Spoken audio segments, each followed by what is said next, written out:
नमस्कार साथियों, क्लास 11 के इंग्लिश कोर की कक्षा में आपका स्वागत है। आज हम लोग स्नैपशॉट के the Ghat of the only world के एमसीक्यू की प्रैक्टिस करेंगे, मल्टीपल चॉइस क्वेश्चन की प्रैक्टिस करेंगे। क्योंकि झारखंड बोर्ड में 11 का एग्ज़ाम मल्टीपल चॉइस क्वेश्चन के आधार पर ही लिया जाता है, तो इस चैप्टर के मल्टीपल चॉइस क्वेश्चन को करने से पहले इसका शॉर्ट इंट्रोडक्शन, बिल्कुल ही संक्षिप्त में इसका परिचय कहा जाए या समरी सारांश हम लोग देख लेंगे। क्योंकि अगर आप किसी भी स्टोरी या किसी भी पोएम के सारांश को जानते हैं, उसके मुख्य पात्र को जानते हैं, उसके मुख्य इंसिडेंट को जानते हैं, तो आपको एमसीक्यू करने में कोई ज़्यादा कठिनाई नहीं होती है। तो चलिए हम लोग the Ghat of the only world, जिसके राइटर अमिताभ घोष हैं, इसके संक्षिप्त परिचय को देखते हैं। तो इसका संक्षिप्त परिचय यह है कि यह कहानी भारतीय मूल के अमेरिकी कवि शाहिद अली की है। वो लेखक अमिताभ घोष से अपने बारे में लिखने को कहते हैं ताकि लोग उन्हें याद रह सके। शाहिद अली का मानना है कि मुंह से बोली हुई बात लोग ज़्यादा दिन तक याद नहीं रखते हैं, जबकि लिखी हुई बात को लोग ज़्यादा देर तक याद रखते हैं, इसलिए उनके बारे में लिखा जाए, ऐसी उनकी ख्वाहिश है। तो शाहिद अली मूलतः कश्मीर के रहने वाले हैं और वो कश्मीर में होने वाले हिंसा से भी काफ़ी चिंतित रहते हैं।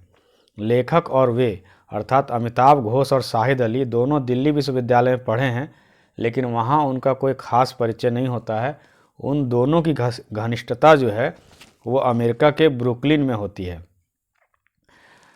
ये शाहिद अली की प्रसिद्ध कविता जो है वो a country without a post office है, जिसके नाम से वो जाने जाते हैं। कि ये जो पुस्तक है शाहिद अली की प्रसिद्ध पुस्तक है the country without a post office.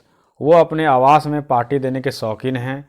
अंतिम समय में ब्रुकलिन शहर में वो लोगों को पार्टियां देते रहते हैं, जहां की बहुत सारे लेखकों से अमिताभ घोष का भी परिचय होता है।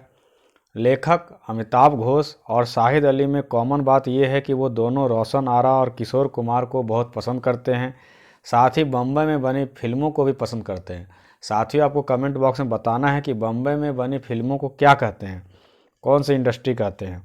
वे दोनों क्रिकेट को नापसंद करते हैं। अधिकतर लोग क्रिकेट को पसंद करते हैं, लेकिन शाहिद अली और अमिताभ घोष दोनों में कॉमन बात यह है कि दोनों ही क्रिकेट को नापसंद करते हैं। दोनों ही दिल्ली यूनिवर्सिटी से पढ़े हैं। शाहिद अली अंतिम समय में कैंसर से पीड़ित हो जाते हैं और 14 महीने तक इनका इलाज होता है और बाद में इनकी मृत्यु भी कैंसर से होती है। तो इस प्रकार हम लोगों ने इस चैप्टर का the Ghat of only world का संक्षिप्त परिचय का शॉर्ट सारांश को देखा। अब देखिए आप शॉर्ट क्वेश्चन जो है एमसीक्यू आप आसानी से कर सकेंगे। तो पहला क्वेश्चन है कि Shahid had been under treatment of cancer for about.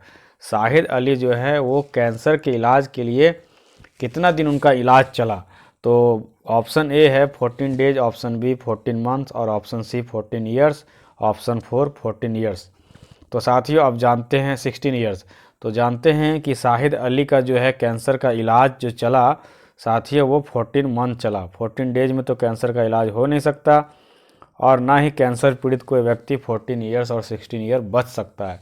तो शाहिद अली का जो ट्रीटमेंट चला था कैंसर का वो 14 ईयर्स चला था, उसके बाद वो मर गए थे, उनका इंतकाल हो गया था। Question number 2, who wrote the lesson the Ghat of the only world. ये जो चैप्टर है स्नैपशॉट्स की the Ghat of the only world के राइटर ऑथर कौन है। मार्गा मिंको हैं, एजी कॉर्निन हैं, अमिताभ घोष हैं या विलियम सैरोएन हैं। तो साथियों the Ghat of the only world के जो ऑथर हैं वो हैं Amitabh Ghosh.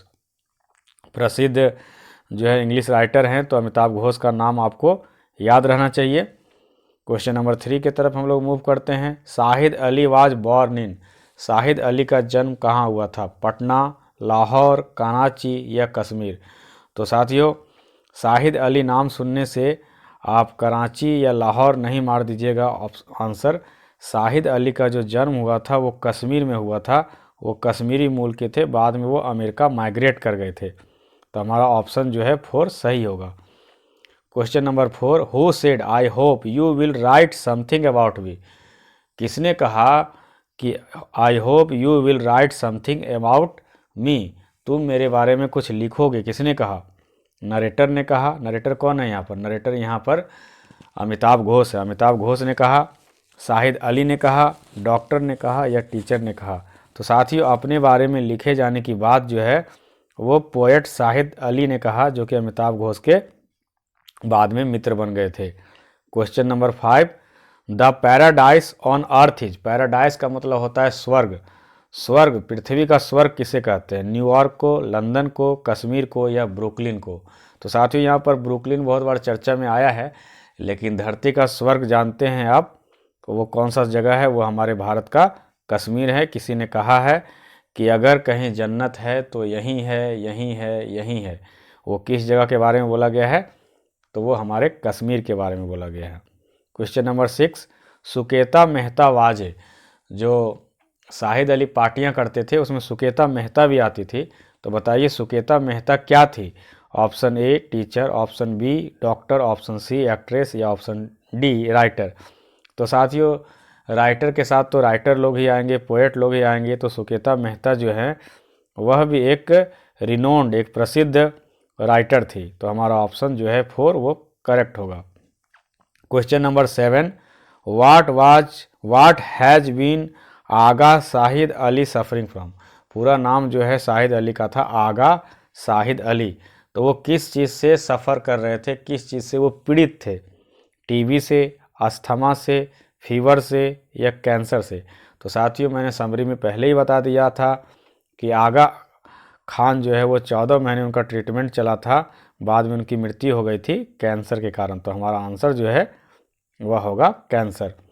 Next question, author and Shahid Ali studied in dash university? Author लेखक अमिताभ घोष और शाहिद अली कहाँ पर, किस यूनिवर्सिटी में पढ़े थे?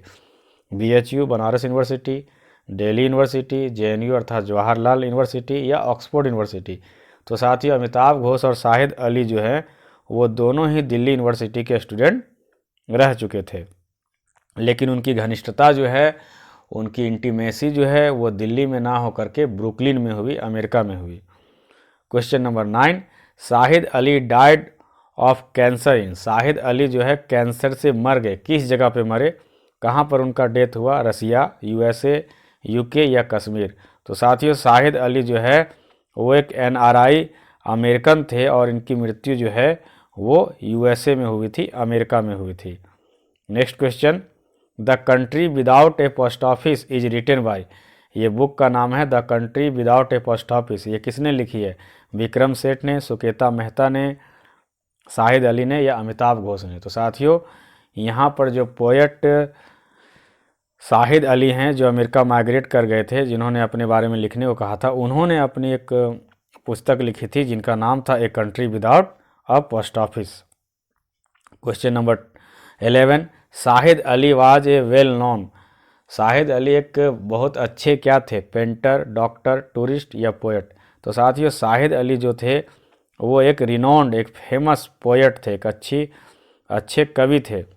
तो आगे बढ़ने से पहले आप लोगों से ये रिक्वेस्ट है कि अगर आप हमारे चैनल पर नए हैं तो चैनल को सब्सक्राइब जरूर कर लें और लाइक कर दें। सब्सक्राइब बटन के बगल में बेल आइकन है, बेल आइकन को भी टच करें ताकि जब भी मैं ऐसे वीडियो डालूं तो आपको वीडियो का नोटिफिकेशन सबसे पहले मिल जाए। चलिए बढ़ते हैं हम लोग क्वेश्चन नंबर 12 की तरफ। Able to understand is similar to? Able to understand मतलब समझने योग्य। समझने योग्य के लिए कौन सा वर्ड आपके चैप्टर में दिया गया है? कौन सा चैप्टर वर्ड जो है वो एबल टू अंडरस्टैंड अर्थात समझने योग्य का पर्यायवाची शब्द है, सिमिलर वर्ड है? तो ल्यूसिड, विविड, डिसेंट या फ्लुएंट? तो साथियों एबल टू अंडरस्टैंड का मतलब होता है ल्यूसिड।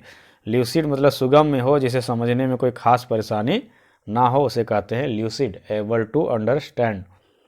क्वेश्चन नंबर 13 और सेकेंड लास्ट क्वेश्चन है, one day Shahid asked the narrator to write about? एक दिन नरेटर ने राइटर से क्या लिखने के लिए कहा? कश्मीर के बारे में, USA के बारे में, हिमसेल्फ अपने बारे में या इंडिया के बारे में? तो साथियों शाहिद अली ने नरेटर को, अमिताभ घोष को अपने बारे में लिखने के लिए कहा ताकि लोग उसे याद रख सकें। क्वेश्चन नंबर 14 जो कि लास्ट क्वेश्चन है, author and Shahid were indifferent to the game of? Author और शाहिद अली दोनों ही नापसंद करते थे। इनडिफरेंट मतलब नापसंद करते थे किस खेल को? हॉकी को, टेनिस को, क्रिकेट को या फुटबॉल को? तो साथ ही ऑथर और शाहिद अली अर्थात अमिताभ घोष और शाहिद अली दोनों ही डिसलाइक करते थे, वो खेल था क्रिकेट। तो इस प्रकार हम लोगों ने इस चैप्टर का 14 क्वेश्चन की प्रैक्टिस की, इसकी हिंदी समरी भी देखी। तो साथियों 14 क्वेश्चन तो आपने किया ही, अगर आपने इसके सारांश को अच्छा से देखा होगा तो अन्य क्वेश्चन का आंसर भी आप कर सकते हैं। तो यह वीडियो आपको कैसा लगा कमेंट बॉक्स में ज़रूर लिखिएगा, और किस चैप्टर पर आपको वीडियो चाहिए, कैसे वीडियो चाहिए, यह भी डिमांड कीजिएगा। आपकी कोशिश को, आपके जो रिक्वेस्ट को मैं भरसक पूरा करने की कोशिश करूँगा। तो मिलते हैं इसी प्रकार के अगले वीडियो में, तब तक के लिए जय हिंद जय भारत।